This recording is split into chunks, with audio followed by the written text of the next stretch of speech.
د اذان نیوز قدرمنو لیدونکو السلام علیکم. په دې هیله چې روغ او جوړ به اوسئ.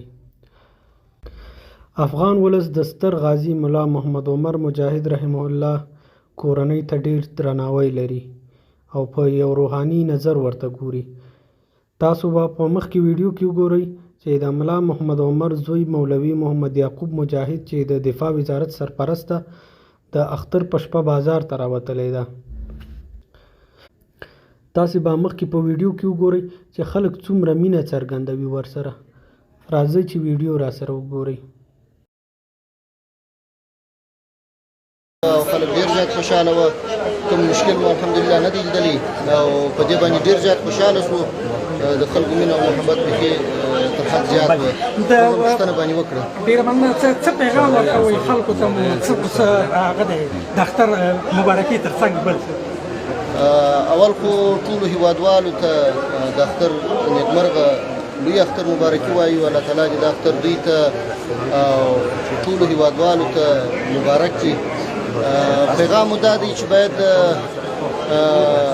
یووالی غوره کړو، لاسونه سره ورکړو او په یو بل نامه باندې یو د بل سره تعصب ونه کړو او د تبعیض څخه لاس واخلو. انشاءالله بیا موږ توانېدلی شو چې هم امنیت برقرار وساتو، هم هېواد بیرته بیا ودان کړو او انشاءالله چې دا کار دا څه کېدونکي دي او راتلونکي دي. زه چې د هېوادوالو دغه حالت وینم، کوم احساسات چې د دوی وینم، هغه کې نه یوازې یو دا دی چې دا پښتون دی یا تاجک دی یا ازبک دی، د ټولو احساسات الحمدلله ډېر ښه وه.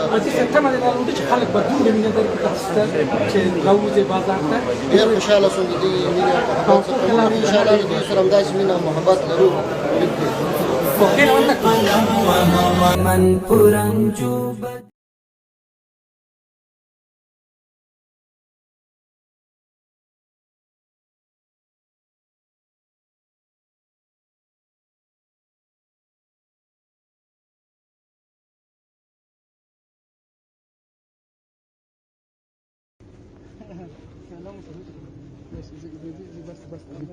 فرش ما جوړ اجي صاحب بالا بس اجي صاحب بس بالا بس زاويه واه واه الله اكبر بسم الله